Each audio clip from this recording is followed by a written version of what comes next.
Hello viewers, welcome to my channel master chef mummy. তো এইখানে তোমরা আজকে দেখতে পাবে ইলিশ মাছের ঝোল কি করে করি। তো চলো। বাজার থেকে কিনে আনা ইলিশ মাছগুলো ভালো করে ধুয়ে নিয়ে তার মধ্যে হলুদ আর লবণ দিয়ে মাখিয়ে নিতে হবে। তেল হলুদ মাখিয়ে রাখলাম কারণ কিছু মাছ ভাজবো আর কিছু মাছ কাঁচা রাখবো, আর আমরা ভাপা ইলিশটা করব। তো মশলার জন্য আমরা নিয়েছি সর্ষে, জিরে, আদা, শুকনো লঙ্কা, রসুন আর কাঁচামরিচ। এটা ভালো করে আমরা বেটে নিব। আমরা তো শিলনোড়ায় বেটেছিলাম, তোমরা চাইলে মিক্সিতেও বাটতে পারো। মশলা যদি আমাদের রেডি হয়ে যায় তাহলে আমরা ইলিশটা ভেজে নেব। আমরা ইলিশ ভাজার জন্য এখানে ইউজ করেছিলাম ফরচুনের সরষের তেল।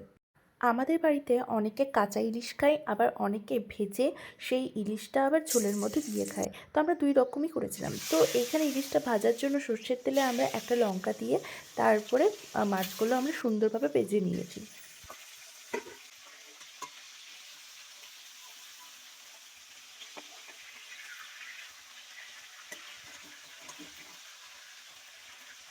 মাছগুলো ঠিকঠাকভাবে ভাজা হয়ে গেলে একটা অন্য পাত্রে তুলে রেখে দিয়েছি।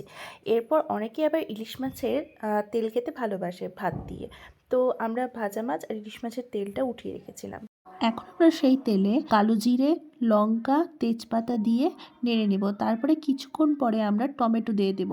টমেটো দেওয়ার পরে একটু লবণ দিয়ে সেটাকে ভালো করে নাড়তে হবে। এরপরে আসছে রান্নার সেই মেন টপিকটা। এখানে যারা কাঁচা ইলিশের ঝোল খেতে চাও, মানে কাঁচা ইলিশ ভাপা, তারা এই মশলাটা যখন হয়ে যাবে নাড়া, কিছুক্ষণ পরেই আমরা সেই কাঁচা মাছগুলো সেইটাতে দিয়ে দেব। এবং তারপরে যেটা আমরা শিলনোড়ায় বেটে রেখেছিলাম যে মশলাটা, সেই পেস্টটাও আমরা এখানে দিয়ে দেব। সঙ্গে অল্প একটু জল দিব। তারপরে লবণ দিতে হবে, স্বাদ মতো চিনি দিতে হবে, আর ওপর থেকে সর্ষের তেল দিতে হবে। তারপরে এক্সট্রা কয়েকটা কাঁচা লঙ্কাও তোমরা দিতে পারো, খেতে বেশ ভালো লাগে ভাপা ভাপা কাঁচা লঙ্কা।